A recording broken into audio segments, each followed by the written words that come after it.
it definitely has something, this mystery that we're talking about, it definitely has something to do with sound and the magical role of sound. Ayahuasca is a sort of different way of sectioning the DMT experience, because ayahuasca is orally active, unfolds over hours, is not as dramatic as DMT, but the people who use ayahuasca as a ritual on a weekly basis, what their practice consists of is they take this stuff and then they sing. They sing like crazy, and then when they stop singing and people light a cigarette and take a leak and so forth, and you're listening to these conversations, you hear people say stuff about the shaman like, I like the part with the olive drab and the silver, but when it became magenta and moved toward orange, I thought he was over the top.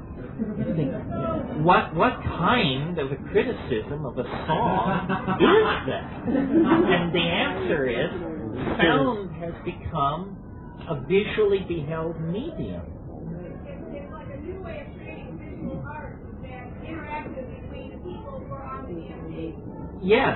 So the reason I'm interested in something as techno-nerdy as virtual reality is because you could program a virtual reality so that when you went, ah, an iridescent blue line would be keyed to that to descend into the space.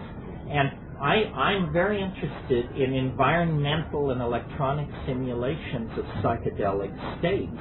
But we're not going to do better than the psychedelics. If we can do as well, it will be a miracle. I mean, you see more beauty in a first wave of psilocybin than the human race has produced in the past 5,000 years. And who are you? You know?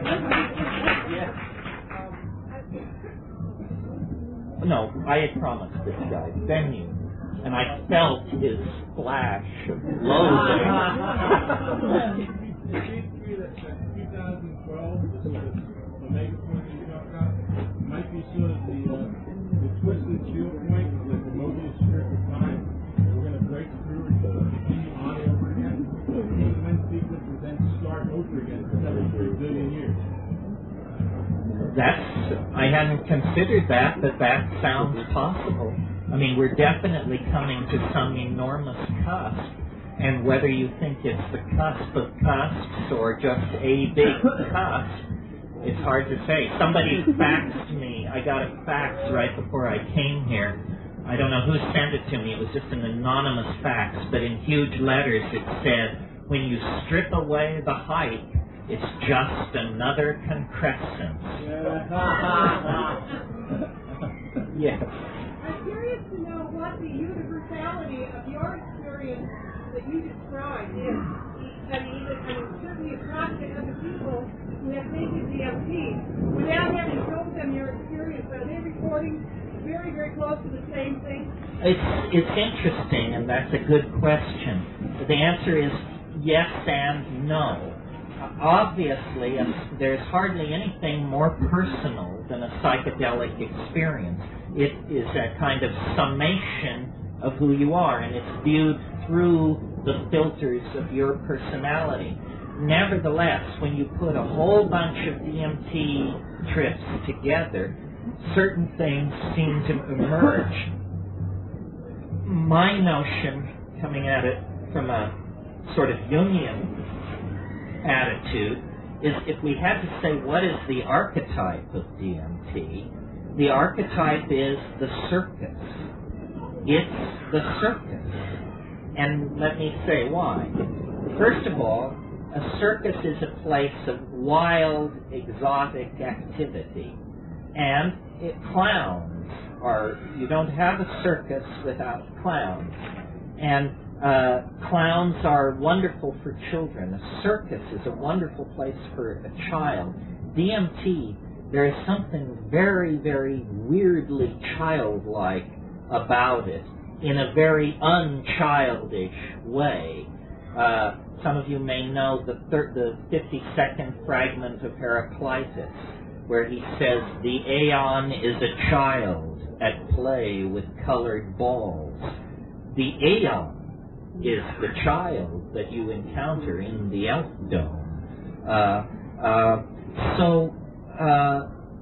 But the circus has other connotations than simply the three rings and the clowns. Eros is present, entwined with Thanatos, in the form of the nearly naked lady in the tiny spangled costume who is working without nets, hanging by her teeth up near the top of the big tent. And personally, my earliest experience of Eros was that lady in the tiny spangled costume. I was so small, I was wrapped up in something and being held, and I was horny as hell.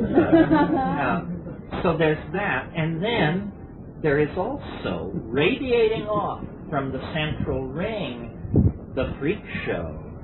The goat-faced boy, the lady in the bottle, and, the three-toed alligator kid, and all of that. That's there. The wiggy, weird, kinky, strange, alien stuff.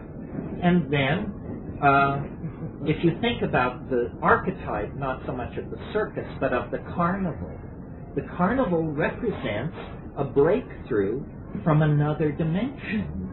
Because you live in some jerkwater town in some, I almost said Iowa, but and it's like normal. And then the carnival comes to town, and children are told, you can't stay out and play. The carny people are in town. And what does it mean? Well, they may fuck differently than we do. They may steal things. They're not like us. They've had more than one marriage, some of them. And then the carnival people are there, and the hoochie-coochie dancers and the whole thing, and then they fold it up, and they go away. Just like a DMT trip. And every little boy and girl in the world worth their salt wants to join the circus, of course, and go away with the tattooed lady and the tigers and all that. So it is the archetype of the circus. So then I've seen many, many people take DMT, and some get what I get, which is it's sort of gone beyond the circus. It's the circus that the circus as presented on the Nebelganubi Prime or something like that. But one woman who was an anthropologist who I think got a sub-threshold dose, she had a very interesting trip because it was a light trip, but with no prompting from me. She said, I was at a carnival midway, but it was after hours, and there was nobody there, and there were just those those square papers for holding ice cream were just blowing in the wind and getting caught in chain link fences. It was like a sub-threshold dose.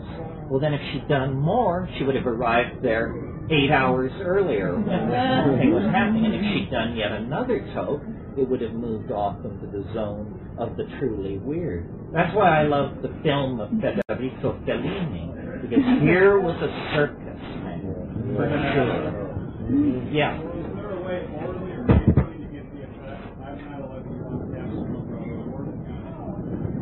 A way to get the DMT?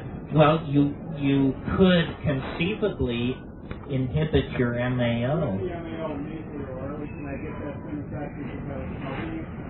I don't want to tell you to do it nasally because it might be a really stinging experience. Well, then you could do it. I'm working on something. I'll describe it to you. I'm having a glass blower make a thing which has a chamber with a pipe stem coming off it. But it has another stem 180 degrees around the chamber coming off it that breaks into two prongs.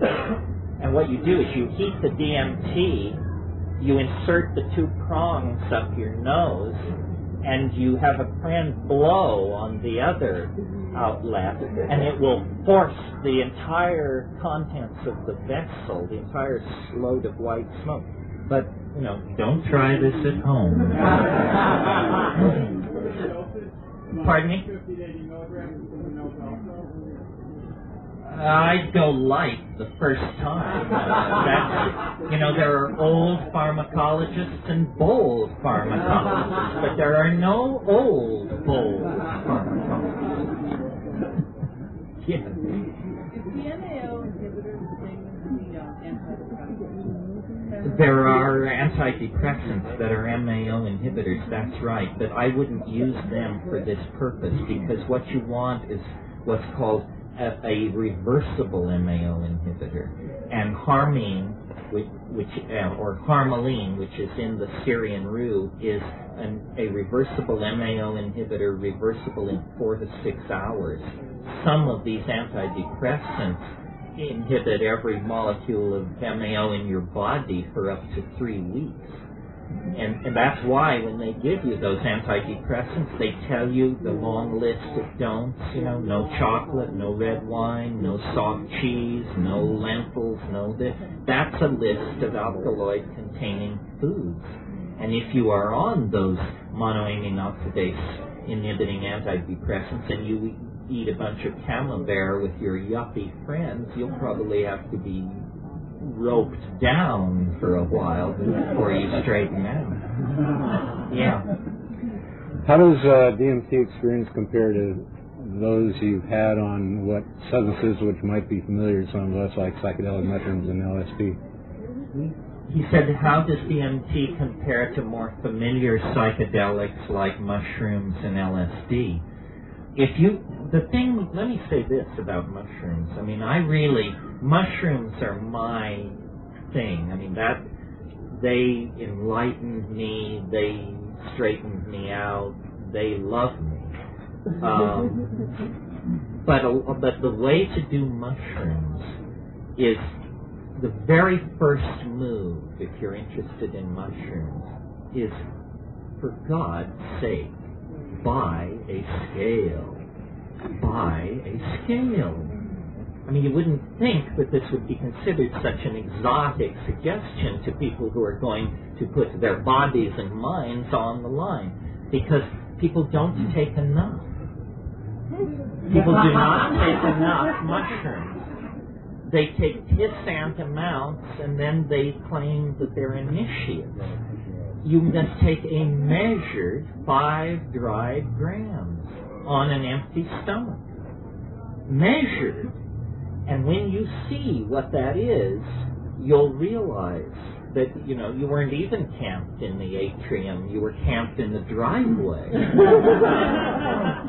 And mushrooms, in some ways, I mean, DMT is the most terrifying and astonishing thing in the universe. But it's very hard to know what to do with it. Psilocybin is your friend. It wants to teach. It will take you by the hand and forgive you and lead you and be with you. And it speaks. This is the amazing thing. And you're hearing this from, you know, somebody who graduated from Heidegger and F.H. Bradley. It speaks. No other psychedelic does that, in my experience. Occasionally, a phrase will pop into your head on another substance that is like a gift, an aphorism. But I mean, psilocybin raves. It raves. And it has positions.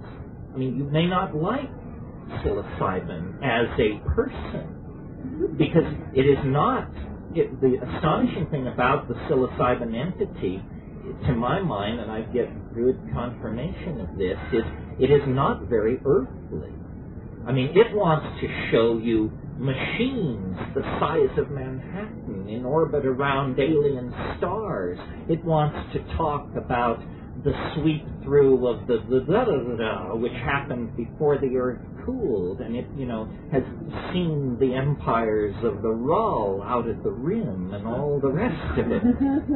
And it's very puzzling, this cosmic galactarian tone, because then you switch over to ayahuasca, which is literally just a twist of the molecule, just tiniest tweaking of the molecule, and suddenly it's about childbirth, rivers, the land, the feminine, looking inside your body, curing diseases, feeling, telepathy, communication.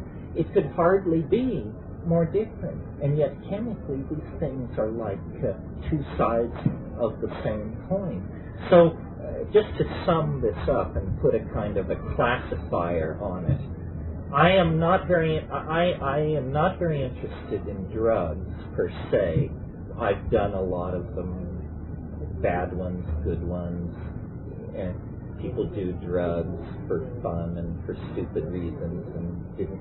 But there is this tiny chemical family, the tryptamine hallucinogens, psilocybin and DMT, and then some artificial coagingers, and 5-methoxy is in there too, which I'm not that fond of. But this is the doorway. It's the umbilicus of this world. These are things which are called drugs, because that's the category we have for things which make the world unrecognizable. But these are not drugs. They are magical doorways into staggeringly titanic dimensions of gnosis, power, information, understanding, and dimensions filled with affection for humanity. So people say, well, you think drugs should be legalized. Yeah, but that's a political opinion of Terence McKenna, who's just a guy like you. But this stuff about the tryptamines is a real discovery. And you can think what you like about me and my take on it. In fact, please do. But check it out. Check it out. Because I've checked out lots of stuff, and this is the only thing I'm interested in telling you. Check it out. Yeah. Well, granted that at the time, Cincinnatian was a myth that didn't manifest. 10 years later, I still grew up in like psychedelic abundance. But we had heard all about DMT and this other stuff, STP, but no one ever saw it. How come? I mean, I didn't live, I'm not from... No, I don't understand that. The answer to that question, it's magical. It is a secret which keeps itself. I mean, here I am. There are 200 people here, whatever, and I do this all the time. And I have not, so far as I can tell, been able to launch an avalanche of DMT.